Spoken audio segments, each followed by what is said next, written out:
Guava Juice's former 200 million view months have declined by over 90%, with many of these recent views coming from shorts, as his long-form content gains roughly 100,000 views a video. What on earth happened? Let's travel back to his absolute peak. January 2017, 249 million views. Why was he so successful at this point in time? By then, Guava Juice had already been on YouTube for over 11 years, during which it became apparent that he was incredibly talented at latching onto trends and had built an intuition for what was popular on YouTube at any one time. For example, his 2007 music video parodies were similar to what Smosh had become successful with, and by 2016 he was still competing with other top-tier gaming YouTubers like Vanos. Unfortunately, this also meant that Guava hadn't really carved out a specific lane for his channel, which is a necessity for long-term YouTube growth. Well, arguably. You can get reasonable views by joining a genre and making a contribution. However, explosive growth usually comes from pioneering a brand new or underperforming genre, as Guava Juice would come to discover in mid-2016.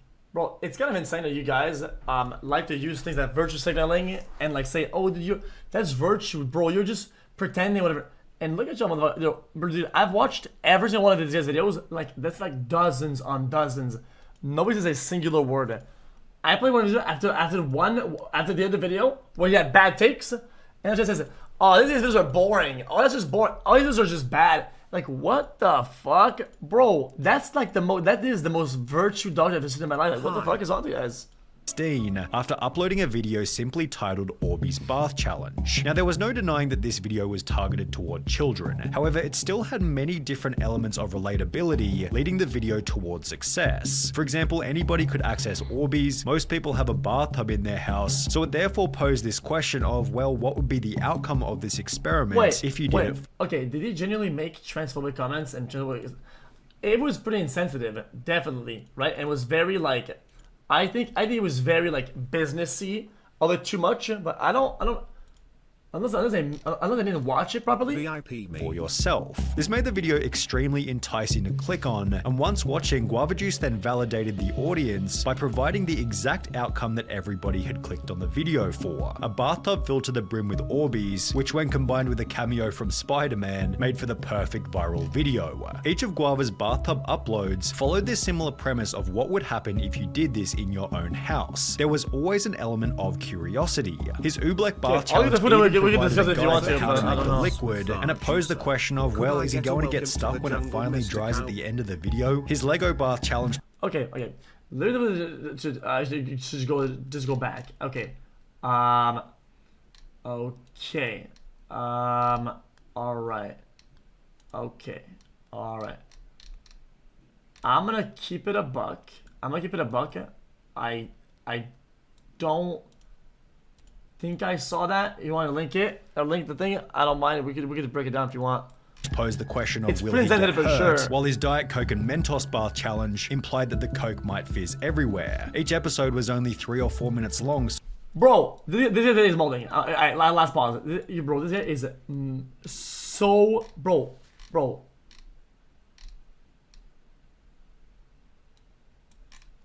this guy is just mauled today. I don't know what's wrong with him. Maybe I should just fucking confirm or what? He's just mauling today. So why not click and see the potential outcome? The short nature of the videos also meant that they didn't waste the audience's time and were optimized for watch time percentage. And while this goes against the classic trope of longer videos equals more watch time equals better performance, this has been disproven by people like David Dobrik, who have shown that 10 4-minute videos can be better for retention in comparison to one 40-minute video in its full entirety. Regardless, Guava Juice's videos were doing so well that even his water bath challenge cracked 5 million views. Out of all the bath challenges I've done, I'm surprised I never tried water. Leading him to experiment with other types of content, in which he'd reveal another simple yet key success component. He was actually excited to make each video. Despite being in his mid-20s, you could tell that Guava Juice loved every piece of content, from making gummy pizzas to building a house out of red cups. This gave the videos a unique, enjoyable flavor, as it was obvious that he was happy to be there, which accompanied his cliche yet ideal philosophy of wanting to improve the content every single day. As long as you consistently make an effort to do better every single day, things will definitely get better every single day. However, Guava's explosion was also assisted by timing, as viral videos required significantly less time and effort back in 2017. Take for example this video titled "Do Not Jump on the Trampoline Ball Pit at 3 AM, in which the time is shown at the start of the video 3:06, as well as at the end of the video 3:29, meaning this entire episode took only 23 minutes to film. There were basically no props, no script, and the whole thing was shot in one take, meaning the video took only a couple of hours to complete after editing, and it's now received over 20 million views. To achieve that same kind of performance on any long form video today requires at least 1 week's work, as well as maybe a team, maybe a budget, and even then pulling anything close to that number requires a perfect storm. Back then, however, Guava Juice was doing millions of views on every single video, almost all of which needed minimal planning and could have been completed in under a day. In the process, Guava Juice kept up with every trend from Fortnite to TikTok reactions until he'd dip his feet into a brand new video type that would take his channel to a whole new level, his 10 Things You Shouldn't Do series. In the beginning, it wasn't even supposed to be a series. However, after 10 Things You Shouldn't Do in an airplane gained a view count in the millions, Guava Juice doubled down with 10 Things You Shouldn't Do in the movie theater, 10 Things You Shouldn't Do at school, and 10 Things You Shouldn't Do on a train, each of which performing incredibly well, and it's really no wonder why. The videos were comedic, relatable, and had a bunch of effort put into them. They usually had multiple people per skit as well as a full set for every video, which made them extra unique, especially when combined with Guava Juice's absolutely insane style of comedy. Don't be a food inspector! Hello, my friend. How may I help you today? Hello, I'm the food inspector. Could I have one of each food, please? Sure thing. Follow me. I love inspecting food. Right this way, Mr. Food Inspector. You see, all the food should be right over there. What is this? You should have left Woody on the chance! Master! Are you here to save me? Now stay here for the rest of your life! Daddy, is that you? It's me, your son. These videos went absolutely wild throughout 2020, often gaining well over 10 million views. However, in April 2021, seemingly overnight, something began to change on the Guava Juice channel. He went from gaining over 100,000 subscribers every single month to almost complete stagnation. Was it more content in chat than you? Bro, I'm watching it first. Okay, first I'm watching the video too. Brother, chat is just mauled. I mean, we could argue if you wanted, but I don't want to. If you want to do content, I would just argue with them and just be no content at all. Like, what do you do about it? What made you do about it? Just argue with them? Videos were suddenly struggling to achieve more than 1 million views. Why the sudden drop?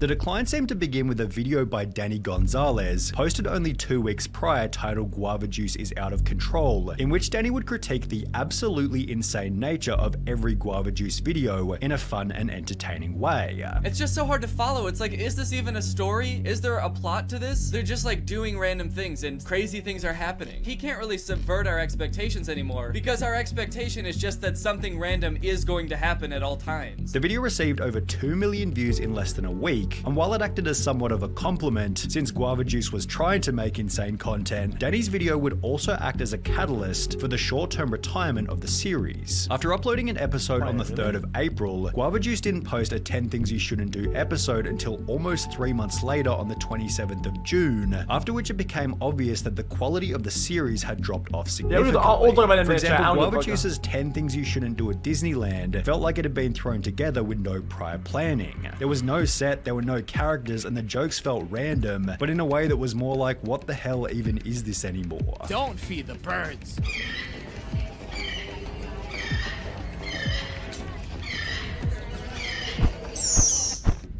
During the retirement of the series, Guava Juice had instead been uploading increasingly lazy content, such as Guava Juice ranks Guava Juice videos, as well as old repackaged compilations, such as Best of Guava Juice that looks like an AI video live stream, both of which subtly implying that the glory days of the channel were coming to an end, as was also indicated by the thumbnails. During his peak, the thumbnails felt clean, straightforward, and were on par with YouTube's meta at the time. And while some of his 2021 thumbnails were definitely on the cutting edge, there were others that felt crowded, dated, or just straight up confusing. The channel seemed to have been struggling from a lack of effort and innovation. However, there was actually a good reason for this. In December 2020, bro, I don't know what it means. Not having YouTube.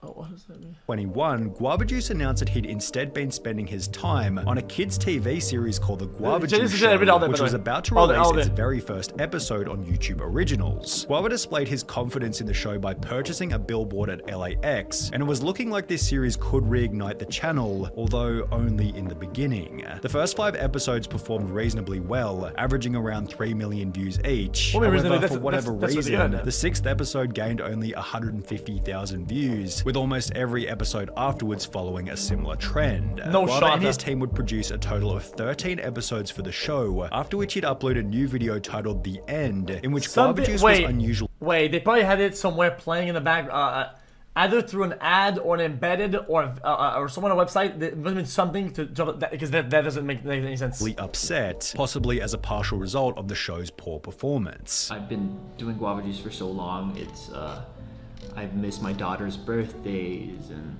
friends' weddings, and what hell does this guy? There's no balance to who I am as a person.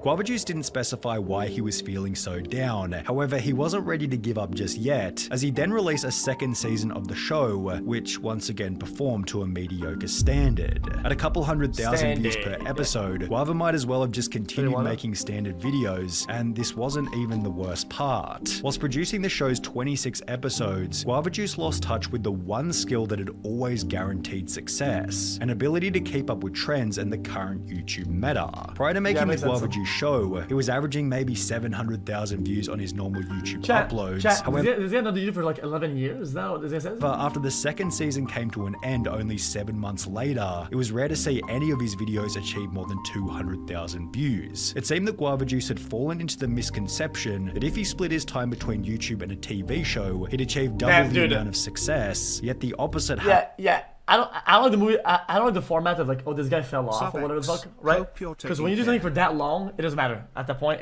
nobody gives a fuck. I mean, you made the impact. It is what it is. And his performance was. It doesn't matter anymore. Everything's relevant. On top of splitting his time between 2 different forms of media, Guava Juice also had to worry about YouTube Shorts, his in-store products, as well as a bloody NFT. Because you have the mega OG status. One of the dumbest things you can launch as a creator, because it's so obvious that you're just trying to siphon some quick cash from the audience. Guava Juice's new low was established in a recent video titled My Future, in which he speaks as though his career is pretty much over. I just want to say, from the bottom of my heart, I am very honored to be a part of your childhood. His former excitement has transformed into boredom and complete apathy, as was highlighted during one of the video's announcements. Like I said last time, okay, I will prove my own point right. Being cancelled is something that is self-inflicted. You see this guy, his video is doing good and he'll keep doing good. You say, bro, this is Sunny V2, the end of Sunny V2 falling off. But why will he not fall off? Because he's probably going to keep posting and he's probably going to keep acting like nothing happened. And you know what?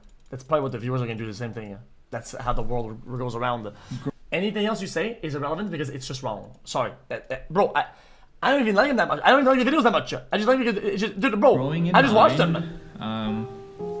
I just want to let you know, for this channel, moving forward, I'm going back to my old roots, which is gaming. 2016, I made the channel because I wanted to create a gaming channel. While Guava Juice gives off the vibe that he wants the videos to return to their former glory, it also seems like he's lacking the motivation and clear vision to get them there. And as a result, he's trying almost anything, including sympathy from the audience, to achieve an increase in viewership. However, this has only had the opposite effect, as most of his gaming videos struggle to achieve 100,000 views. Guava Juice has made it way too obvious that he doesn't have an interest in producing the content, and this lack of commitment shows in each and every upload. The videos just feel a bit generic and aimless. A great YouTube video should be fresh and energizing, something that makes you want to click, just like the bathtub videos did during the channel's. You know, chat, I think this is wrong. I'm going to do a massive big disagree. A video should be whatever you want a video to be. If his energy is into doing this, that isn't doing good, so be it. If I want to upload myself just like watching a fucking dog shit blank screen, so be it. It's why these things don't have any rules. These things don't have any fucking format. You do whatever the fuck you want, dude. And if that's what he wants to do at that point, and if that's his direction, so fucking be it. Who is anybody to come around on the side and say, oh, this isn't doing good with for the algorithm? No, nobody gives a fuck. Like, what the fudge? A great YouTube video should be fresh and energizing, something that makes you want to click just like the bathtub videos did during the channel's heyday. And while it's clear that Guava Juice is slowly rebuilding his intuition, only you care about that. I don't think that guy, if he cared, would you probably Oliver whatever you want. I don't think that guy cares. So I don't know why you're caring about his money. You're just fucking watching yet it. to return his skills back to a competitive level. What? I'm saying you say because of money, but because you seem to care more than this guy, which is so weird. Okay, what are you all of whom are I'd date if you already watching anyway, and if we've learned anything from Hollywood in recent years, it's that adding over-the-top LGBT characters for the sake of relatability rarely works as intended, and is often nothing more than a distraction from the premise of the movie or video. On top of that's what you were mad about, sir? Okay, well, okay, listen. I don't like things like this, okay, because then you're gonna get mad, but I just feel like, even though I don't even think is that his take? In recent already watching anyway, and if we've learned anything from Hollywood in recent years, it's that adding over-the-top LGBT characters for the sake of relatability rarely works as intended, and is often nothing more than a distraction from the premise of the it automatically becomes wrong and bad if you can prove the opposite. Movie or video. On top of this, it can be if you can prove the opposite, then you're right. Otherwise, well, I'm not even saying he's right or wrong. I'm just saying if you're gonna formulate an argument like that, well, you have to back it up. Like, what the fuck? Be uncomfortable and unrelatable for the silent majority. I'm confused what the problem is. A situation like Chris's does have the potential to create an otherworldly amount of discussion, which could be seen as a benefit for the Mr. Beast brand. Drama is good for growth, 100%. That would be an easy way to up my So you're if a I got Keemstar? it. The problem is this type of situation is probably the last thing that Mr. Beast wants to attract, as he's forced to agree with Chris's position, as he has no way of manipulating the situation. Okay. Silent majority is a dog whistle. What is a silent majority? I don't know what that means.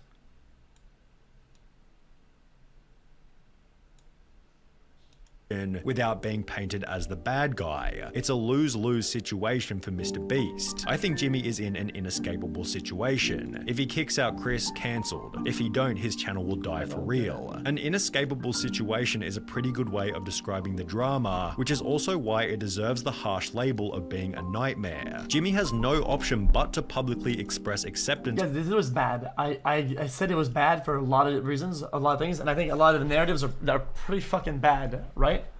I generally also feel like people are making ridiculous conclusions and opinions about this because, listen, I don't like saying shit like this. Like I said, listen, I'll even call you out though.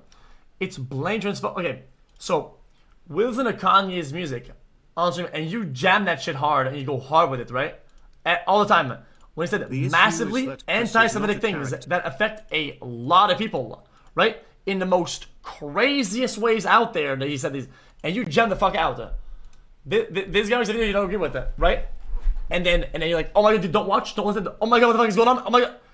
I think that it's a little bit of it's not whataboutism. I think it was to just paint outrage. It's just kind of how it is. Like, I don't know what the fuck. But I don't get it. I think it's the exact same thing. They're just being you're just. I mean, unless you, like I said, unless you can form it in. Oh. His music doesn't have an anti-Semitic lyric, jackass. Okay, and the video we just watched. Did his newest video have anything transphobic or LGBTQ related in it? Oh, it doesn't. So. Did this Guava Juice video have anything transphobic or LGBTQ related in it? No, it doesn't. So, I don't know what the fuck. Guava Juice, a guy losing your audience. Did that video have any sort of connotation that are related to that?